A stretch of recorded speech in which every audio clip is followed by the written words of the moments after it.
Hello, HNU. This is the Career Center here, bringing you a great podcast series called the Career Center Spotlight. The Career Center Spotlight is all about interviewing folks in different industries to give you a professional and firsthand view of what's going on in their professional industry so you can get some insight and intake into what's going on. As the semester and everything goes on, an academic year, we'll have different people from different industries who I will be interviewing and giving you some of the great insight into how they got to where they at, the education, journey that they took, if they took that journey, and then just some real, again, hands-on, first lived experience of what they're doing in the field. So I hope you love the podcast. Please, leave us a like, a comment at the end, and let us know how it go. And if you think that you have somebody or an industry that you would like to hear us interview, give us a holler here in the Career Center, Brennan 81. Let's get into our interview for this week. Hello, Hawk Nation. This is your Career Center coordinator again, Douglas Phenix, and we have a special guest in today. We have Sherron Lee with Alameda County Probation. Hello, Sherron. Hello. Very excited to have you here. We here at HNU connect with Alameda County Probation a lot, and we definitely have tried to get some of our students over there and everything, and I'm appreciative of you coming in today to share your wisdom and knowledge with us. I'm appreciative that you would have me. Oh, well, we are definitely glad to have you here. So I just want to start off, can you give us a little bit about yourself, your background, your education, and how you got into the world of probation? My name is Sherron Lee, and I'm currently a unit supervisor with the Alameda County Probation Department. I went to school for criminal justice en route to law school, and when I'm in my last year, probably last 2 years in college, I went to Cal Poly in San Luis Obispo. I kind of heard about probation, but didn't know a lot about it. Mm-hmm. After I graduated, a friend of mine said, "Why don't you apply for probation?" And I was like, "Well, what is probation?" I didn't really know what it was. Yeah. Many people still don't know what it is. And decided to apply. So I applied in the Juvenile Institution Officer Series. At that time, it was known as the Group Counselor Series, and worked inside of our juvenile hall. Okay. So I worked inside of the juvenile hall for about a year before promoting up to a deputy probation officer. So there are 3 different levels to deputy probation officer. I went through all the levels. I was still thinking it was temporary en route to law school. However, as I worked with the youth and the clients, and I learned that I enjoyed the work. Mm-hmm. So I ended up staying with probation and have currently been there 20 years. Oh, wow. Right. In the game. Right. About 6 years ago, I promoted to unit supervisor. Okay. So now I train deputy probation officers. Okay. Wow, so a very interesting journey. So, and when you were going for law, what were you thinking about? I was thinking about criminal law. Okay. I was really big on social justice, going to school, and realized very quickly that if I was going to defend people who really needed defending, I would not make very much money. And the money wasn't the only aspect, but it was the constraints that were put on people. Okay. And I was like, okay, this isn't really what I want to do. Mm-hmm. So, and as I worked in probation, I was like, oh, this is actually kind of what I want to do. Yeah. And, great job, great benefits.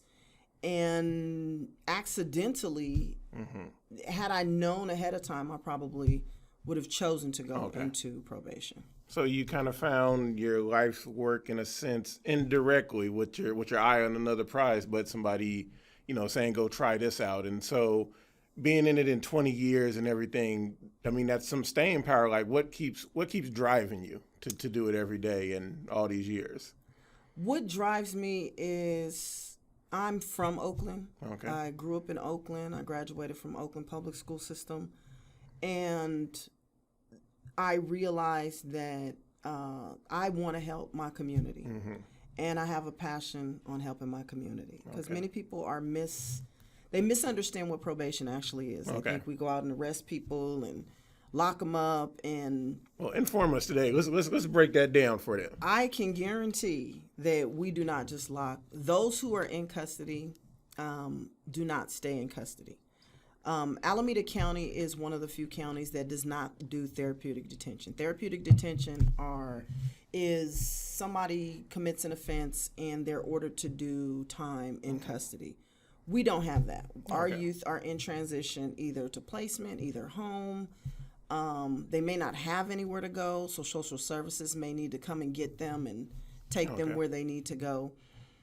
And we're ambassadors for connecting them to what they need, really. To resources. Absolutely. Sometimes it's housing, sometimes it's food, sometimes it's all kinds of stuff, clothing.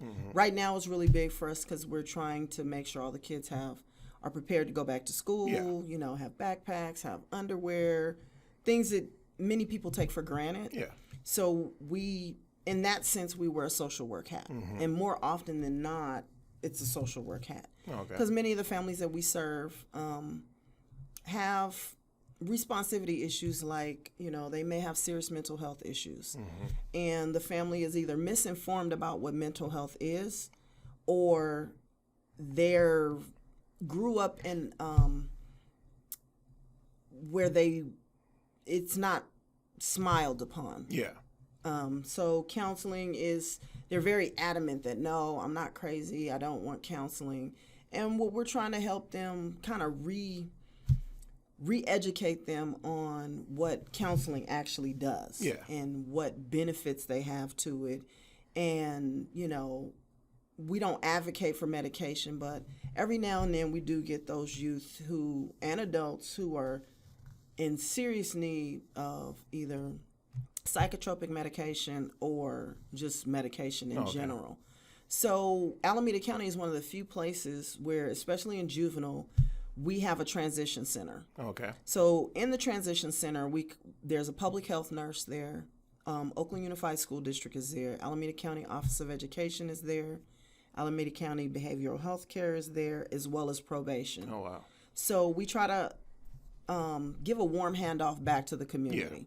Because many times in the past, what has happened, go get enrolled in school, let us know what school you're in, take care of your business. I'll see you when I call you, answer my call.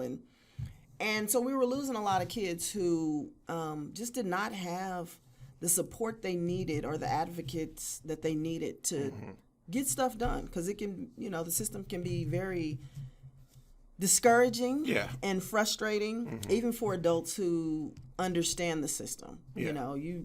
And so when you have someone who doesn't have the tools to get through that process, that's where probation and probation officers come into play. And so most of our work is kind of centered around, let me make sure you're in school. Okay, you're in school, you're not going to school, why aren't you going to school? Okay, you're not going to school, you don't understand the work. So do you not understand the work because you haven't been there for a really long time, or do you not understand the work because developmentally you don't understand the work and you're in the wrong school setting? So we're trying to help them identify and educate the parents and the families and everything else about, maybe you want your son to be or daughter to be in a smaller school setting where they'd have more assistance and resources available to them. And sometimes parents are caught up on, no, I want him to graduate from this school. And it's like, well, I understand that, but this school may not necessarily be the school that helps him. And in that push and pull process, a year may have gone by. Because in the end, they have to agree to it. We're not going to violate a kid because he doesn't understand the work. So we're trying to get them services, trying to get our resources to talk to them like, hey, just come check us out. And in going through all of that, they understand, okay, but in the process, they've lost a year. So we're trying to help them get connected to services where they can make up credits. We're trying to get them connected to service. We address the criminogenic risk factors. For those who don't understand, there are 8 criminogenic risk factors that puts a youth or a person in general who's on probation most at risk of reoffending. Okay. So we're not looking at, okay, you're not following your conditions. It's more so, the top 8 criminogenic risk factors are, here we are, testing my knowledge. Antisocial peers. Okay. Antisocial personality. Antisocial cognition. Family, education, employment, leisure, recreation, criminal history, and the last one is slipping my mind right now. Anti. We'll come back to that. I will remember it. Remember it. But the top 4 are the 3 antis and the family piece. Okay. So what we find is for those who we kind of have to help them to participate in a program that will kind of retrain their brain to think a different way. Yeah. So we want the thought process to be linked into their actions, and if they think about what they do, they're less inclined to do other things. And then we also find that who they're associating with is definitely a huge factor. A huge factor, and also them not having. So some of these are linked together, and they're like the leisure recreation. It's not one of the top 4, but if in your free time you're spending most of your time with antisocials, then it could you could see how they kind of go hand in hand. So we look at what kind of things does this kid need, and for each youth or each adult, it looks different. So some of them, they have family issues. We also look at the responsivity factors, things that aren't necessarily going to lead them to reoffend, but we do have to take them into consideration. If someone's homeless, or the gender responsivity issues, are we sending them to a program that's in tune to how they identify? So all of this stuff is taken into consideration, and people don't think traditionally this is something that probation has done, and it's something that we do take into consideration. Okay. Now, on the flip side of that, when all else fails, and we tried to find every service that we could possibly, even if they're not doing what they're supposed to, our goal is not to take them into custody. Okay. Our goal is to still try to push to get them into services. Okay. In the event that they do commit a new offense, we don't want to put the community at risk, so then it may be necessary to take them into custody. So, and even with that, say, they need to be removed to kind of go to an out-of-home placement and kind of be reprogrammed. It's not permanent. Our goal is to, hopefully in 6 months, we can get them back into their environment. Yes, and on point with the things that they need to do to keep them from reoffending. Okay, wow, that's a lot of work. It's a lot of reassessment. It seems like in a lot, and you're working with family. You're working with all these different factors of people, with community, and trying to link them to new people and community. So that can be a very daunting task. It sounds like. Absolutely, but it can be rewarding as well, because many times once they get the services in place that they need, they're kind of okay. And our goal at that point is to get them off of probation. Because it's like, okay, you don't need us anymore. And it's interesting because we've also found youth who will reoffend to remain on probation. Because they're like, I lost these resources and community. I don't think I can do this on my own. So it's also kind of preparing them, connecting them back to the community so that they don't have to be connected back to a probation officer. Wow, it's great stuff going on. It's just sad that they have to want to do that to try to get back to the stuff that's helping them and everything. Right. So, wow, that's a lot. But I'm appreciative of all the work that you are doing out there, and we'll wait for that eighth that eighth one to come, so we could get that and everything. So what does your position and your role look like on a daily basis for you? Like, what's a typical day, if there is a such thing?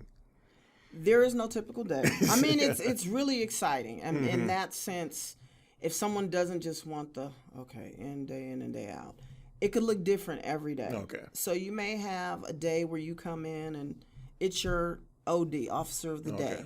So you're addressing the responses from everybody in your unit, or someone may call and they have what they feel as though is a crisis, and you're triaging them through that crisis to see what they need. Yeah. That may be, hey, I'm coming in and I want to go to LA and go visit with my dad for the summer. Yeah.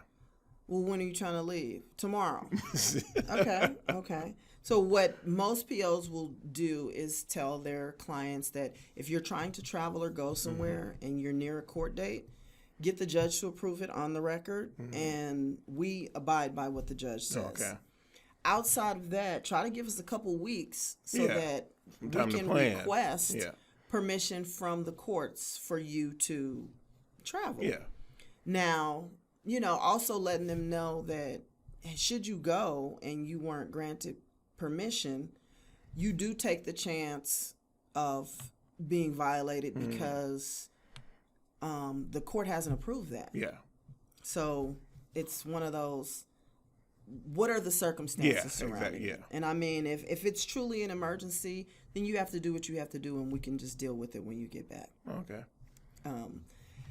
There may be regularly, you're making referrals all the time. They come in, they present with issues, or they're asking you, I need a job. I haven't been in school in 2 years. I'm trying to go to school, whether that's adult or juvenile.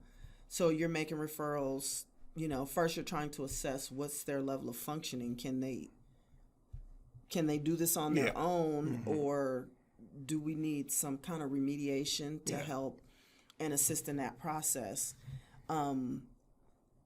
We're looking at substance abuse programs. We're looking at leisure recreation type things. Maybe someone just needs a mentor. They just need somebody that they can talk to. We get a lot of parents who are like, my son just needs somebody to talk to, and they just need that connection for when they're ready to wild out, and they're like, it's too much. And it's like, because probation can't be there all the time, nor do we want to facilitate that role because that becomes taxing. So this is one of those fields where you can definitely, especially in juvenile, be affected by vicarious trauma. Because, our goal is not just to keep the community safe, but to keep them safe. And it's a very sad day at times when, we lose a child. Because you're always thinking, could I have done something different? Maybe if I would have violated him and sent him to placement, he'd be alive or she'd be alive. And so you do what is necessary. We definitely encourage people to self-care. Yeah. So it's one of those positions, it's self-care.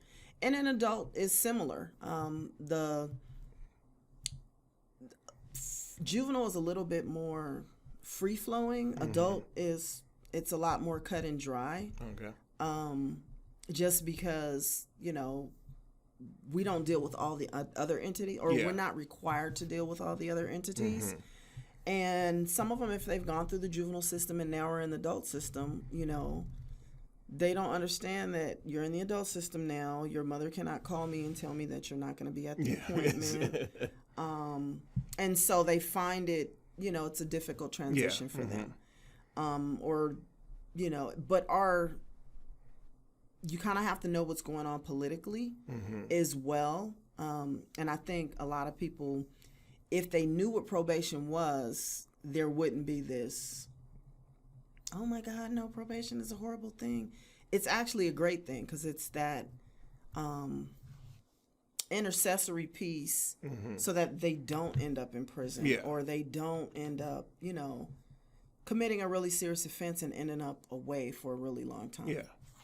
Yeah. So, I mean, again, so a lot of taxing work, like you said, and, that piece of self-care is always vital. Yes.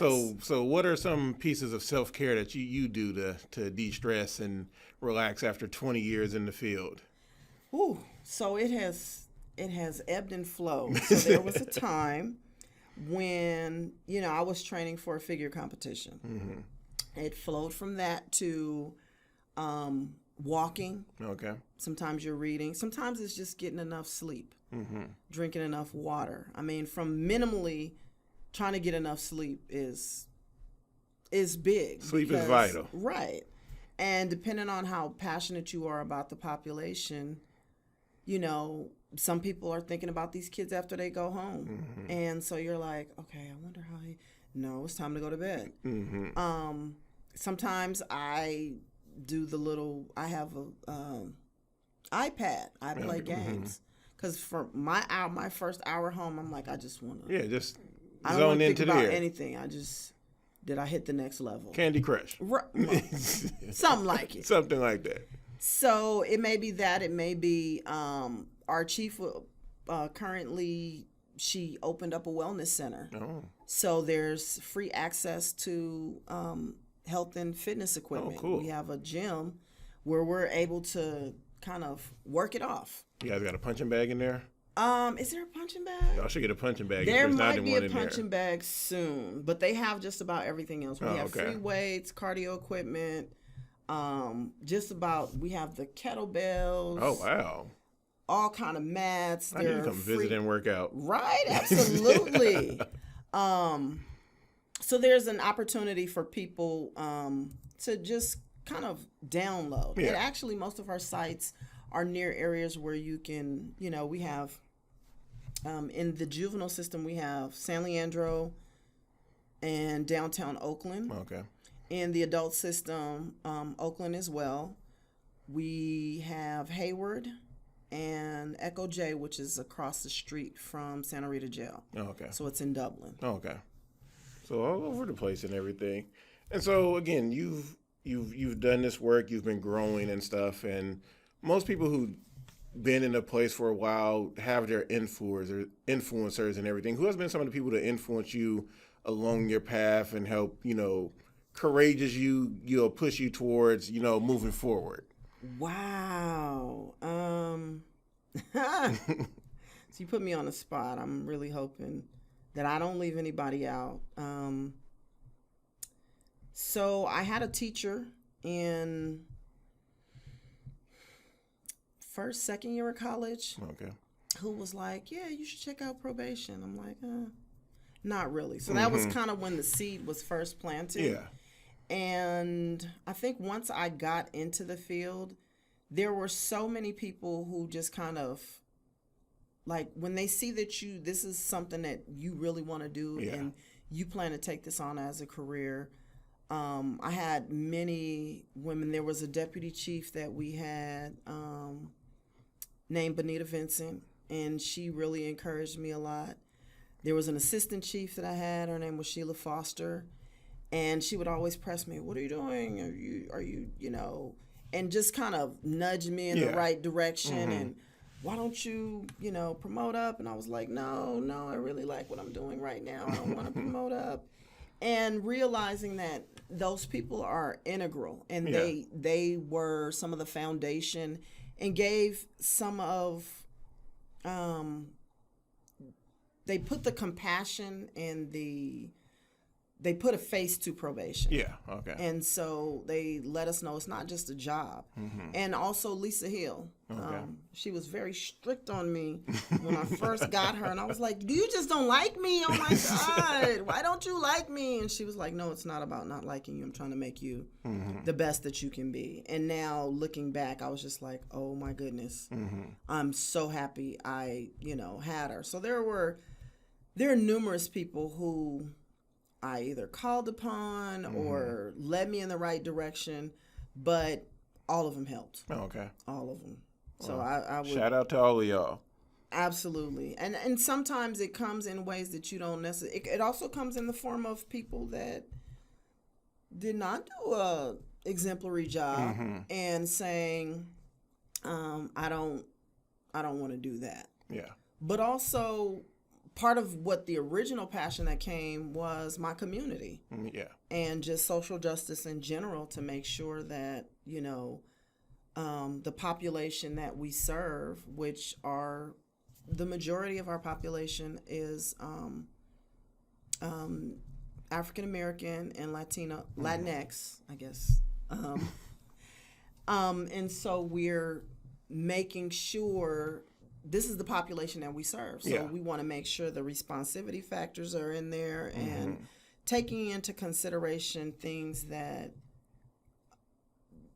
we don't always think about. Yeah. In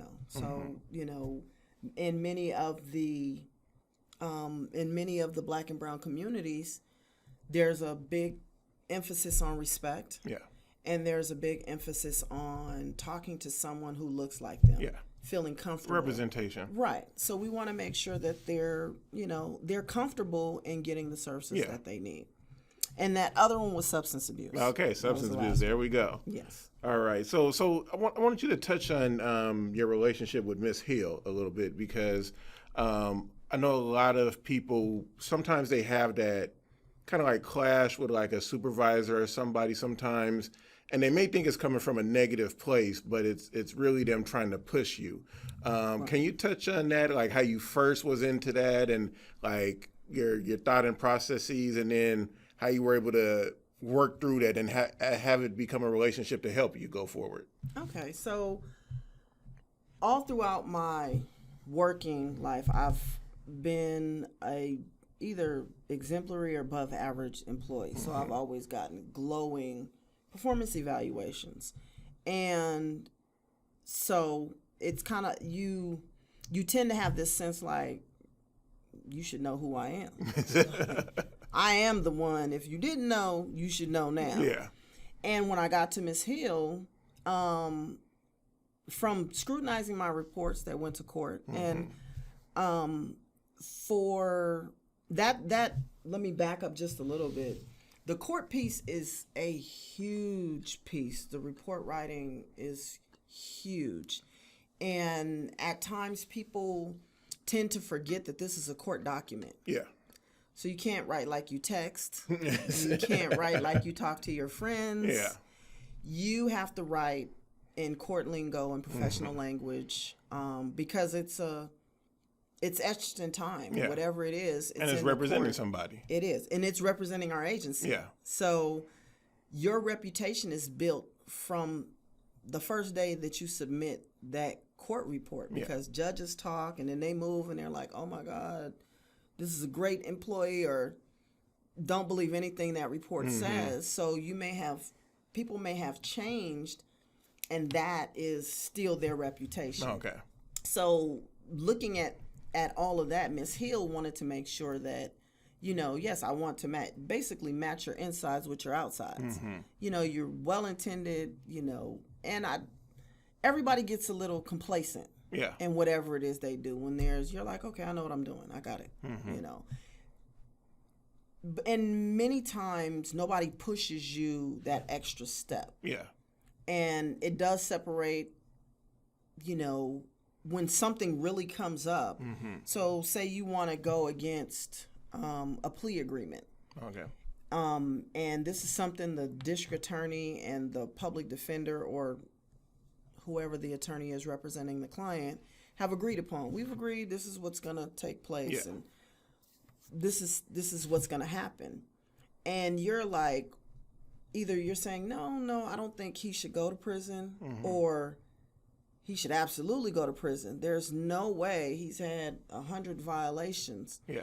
The way you write those reports is critical, because you're basically representing the department and saying, the department stands behind me, and this is what they want to see happen. Okay. Because people are sometimes reminded that we're not signing on behalf of ourselves. Yeah. We're signing on behalf of the chief probation officer. Okay. So whatever we feel needs to be lined up. Right.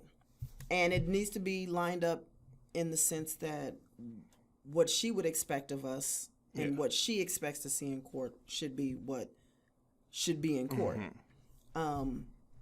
So there are those people who push you, and they because nobody's pushed you before. They just Yeah. kind of like, oh, okay, You're doing good. Yeah. right. Because many times the squeaky wheel gets oiled. So if somebody is just, Squeaky. a different kind. Yes, very squeaky. And so a lot of attention goes into that person. So the professional development doesn't take place in a lot of instances. And we kind of, I won't say I'll say people tend to allow people just to be average. Yeah. Well, Miss Hill would always push me to my peak, and she pushed each individual deputy to their peak. Like, this isn't the best you have. That you can do better than this. And it's like, well, and often we want to compare ourselves to someone else. Yeah, but it's kind of like when people have children. It's like, mommy, you give everything to this child, and you're like, that child needs more.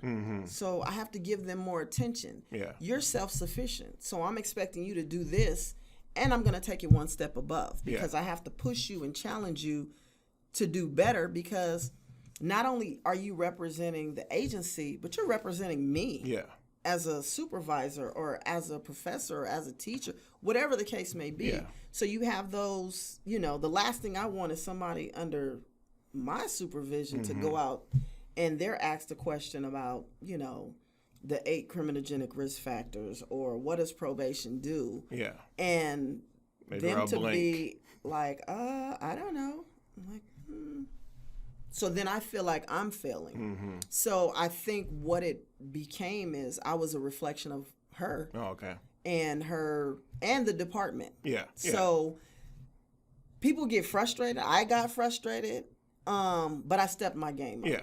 And I mean, you're representing the county. Absolutely. So, Absolutely. When you hear these crazy horror stories in whatever agency it is, and, I know the police are in the news a lot right now. It doesn't say officer such and such. It says whatever police agency was involved in. Or just the whole nation. Exactly. So, yeah. Right. And then, so if somebody's listening to this and they're like, oh, like maybe probation, and they hear that court writing piece and it maybe scares them, what it could be just some stuff that they could work on right now, maybe to work on that, or maybe to hone their writing skills? I would say just grammar. Okay. Because really it's kind of written in 8th grade. Most books are written in 8th grade language. Yeah. And we forget how much we don't utilize 8th grade grammar and language, but it's not really, really difficult. Okay. But just being aware and cognizant that this is not a text message.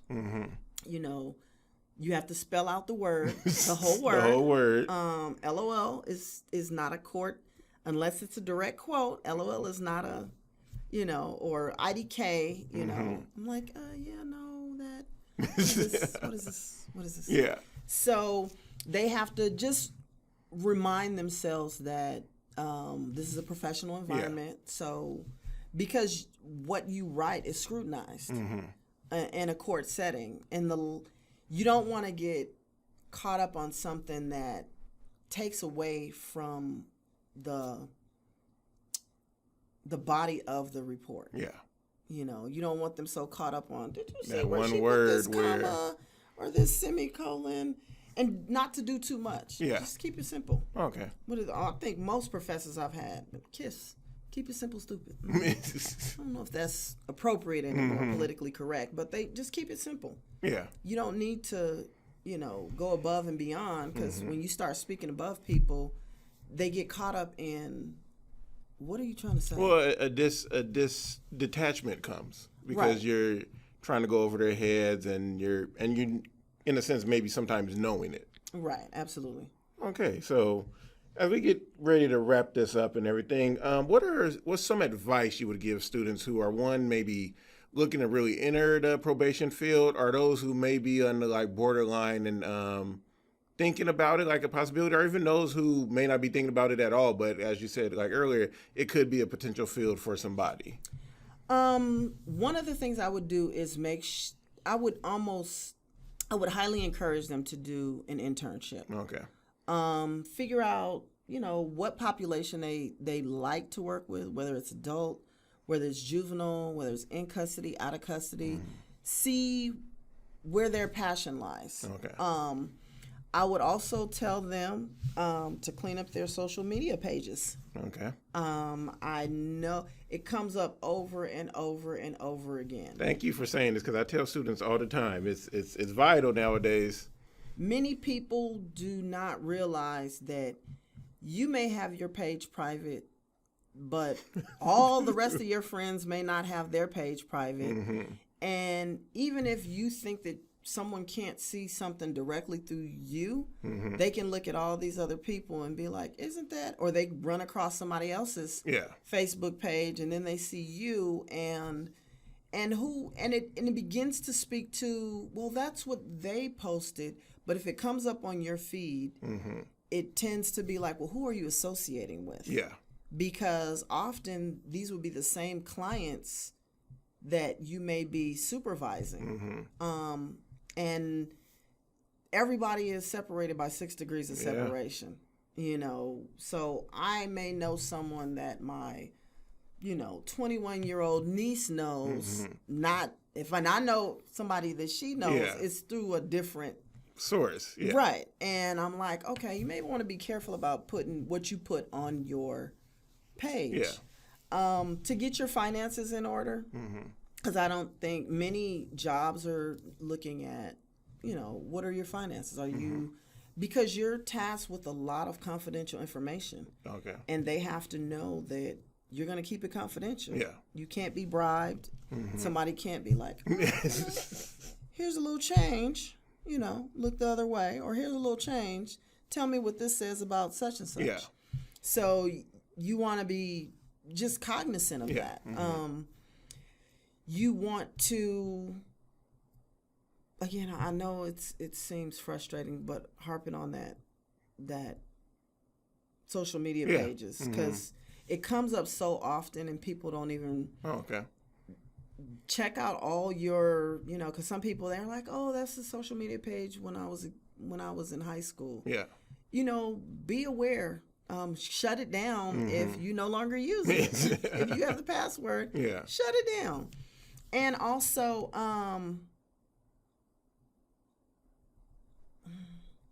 I would say, run your DMV report and find out what's on your record.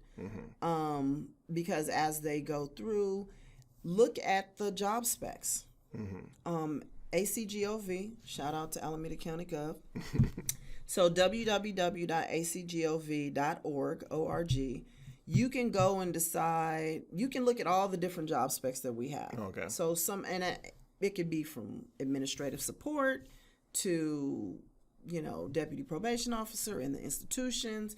There are so many different things. And there's also, we have research units. Okay. We have contract and compliance units. So we want to make sure we have an evidence-based practice unit.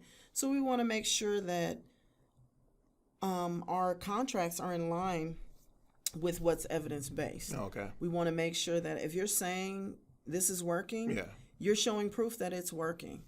So just different things. Figure out, you may not want to work directly with youth. You may want to work more on the, I want to write policy for probation because this is what I think. We have a policies unit. So there are so many different directions that one can go. Yeah.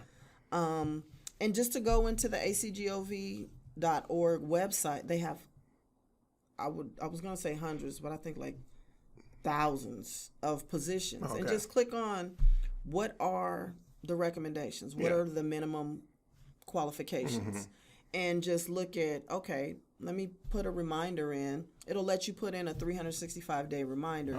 In the event that test opens up, you'll get an email, and it's good for 365 days. And then you'll get a reminder email saying, hey, in about 2 weeks, this is going to expire. Do you want this to be extended? You're like, yes or no. Maybe I had a job somewhere else. Talk to some people in the field, maybe interview some people so you can get different perspectives. Because I'm a unit supervisor, and my path was one direction. But there are so many different paths for different people. Some people in my agency were like, I want to be a probation officer when I grow up. And I'm like, okay, And there's nothing wrong with any of them, but to have that understanding going in. So just being knowledgeable about things. Okay. Awesome. Well, hopefully that answers your Yeah. question. No, that's definitely. And then if you had to give, again, our students maybe 2 or 3 skills to like work on or try to really bring into the field if they're interested in this, what would be 2 or 3 skills to like come prepared with? Number 1, I would probably say network. Okay.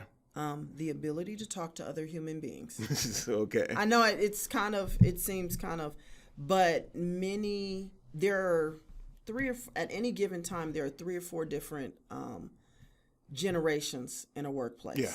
And each of them has a different kind of set of the way they do things. It's one of the jobs you have to be able to communicate with people. You have to be able to talk with people. It can't be like, I'm going to just do my job and just go hide. Right. I mean, you can try that, but even with that, there's so much that you're missing out on. You're not fully utilizing the services of of what we do. So communication is big. I cannot harp on that enough. Talking to other people, talking to, just strike up a conversation with people. Anybody. Just, hey, how you doing? You new on campus? No? Oh, you been here? Me too. Just basic stuff. Besides that, the writing skills and want to do it. Okay. I mean, we have great benefits. Let me put this. We have amazing, I will say amazing benefits, but we're still not in it for the money. You got that health center that's there. We do, but we're not in it for the money. Yeah. You're here because really want to do probation. This is something you should want to do. Yeah. And understand, don't pigeonhole probation because there's so much more to probation. If you're in a social work field, probation might be for you. I still shamelessly. If you're in a legal on your way to law school, probation might be for you. Psychology. There's a little bit of psychology. Oh, definitely probation because you use that every day. Sociology, policy, government. There are so many different fields that are affected. Yeah. English, you may just want to write reports your whole career.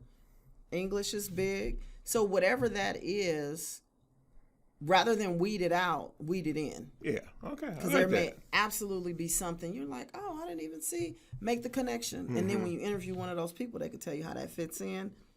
Perfect. There you go. All right. So some great advice. So at the end of these, I like to wrap it up with like my 3 rapid fire questions, but they won't come at you fast. So most challenging positions you have had?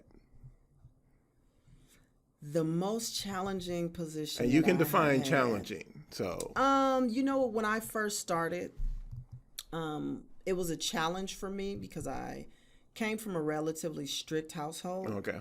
So I worked in juvenile hall, as I was saying, and initially they used to call me out of my name, and I'm like, that's not my name. You're gonna get room time. This is when I first started, years ago, and I had a coworker who pulled me to the side and is like, if you're gonna get upset about everything, they're in custody. They have nothing else to do but to irritate you. And if you're gonna get irritated every time somebody says something to you, you're gonna stay irritated. And I was like, okay, well maybe. And when the light bulb came on, I was like, oh, okay, well, understanding the trauma involved. And that's another piece I don't think I spoke of. The trauma is difficult. And all of our kids have experienced different levels of trauma, and most of them will probably score 4 or higher on the ACEs test. Adverse childhood experiences study, yes. Okay. Got it. All right. Favorite show or movie about like a workplace setting?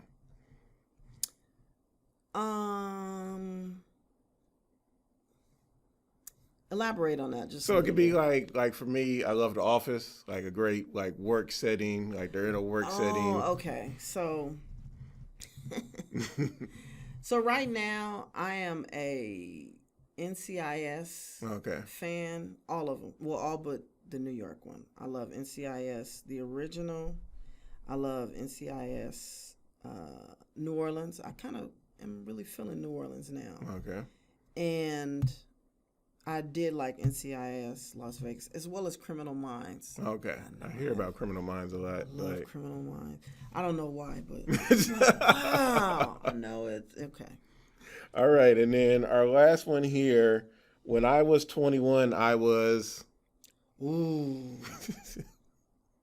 When I was 21, I knew everything I was going to make. My first job, I was supposed to make $100,000 walking out of college.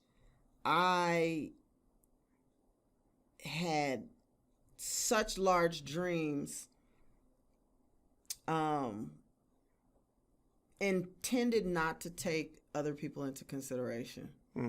That has since, and it's not that I don't have large dreams or anything else, but I realize every action has an equal and opposite reaction. Yeah.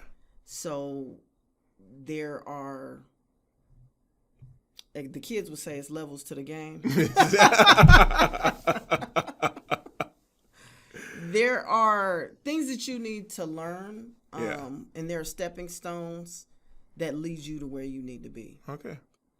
All right. Well, thank you for your time. I really appreciate it today. And if a student listens to this and they're interested and they're like, I would really like to connect with that lady and maybe do one of those informational interviews, how could they connect with you? They could either connect through you, and you could definitely get in contact with us. Okay. Or they could go to the acgov.org/probation website and come on in as one of the VIPs. Okay. Volunteers in probation, and come. And for some schools, they can even get credit. They can get, I believe, if they let us know in enough advance notice. Some schools have an internship program, and we allow that to work towards their. If they are doing an internship, it's unpaid, but you know. Well, we'll have to talk about that and develop that out more ourselves with the Career Center here. Absolutely. Well, again, Sherron, thank you for your time. I really appreciate you, and thank you for all the work that you do and helping build up Oakland. It's a pleasure, and for anybody listening to this, I encourage you to enter the field of probation, or just think about it, or just look at it, or just find out more about it. And good luck in all of your careers. And that's a wrap for this week's Career Center Spotlight. Hope you got some insightful information from this and some knowledge that you can use presently and in the future. So make sure you leave a like, leave a comment on this on our page, and let us know what you thought. Great topic that this could be brought up in class and you can share with your professor, with your friends, and again, help you push forward and continue to know what's happening out there in the field. Although you're right here, right now, and going through the educational process, but there's always great opportunities out there for you. So have a great day. Good luck on all those assignments, tests, and quizzes. And until next time.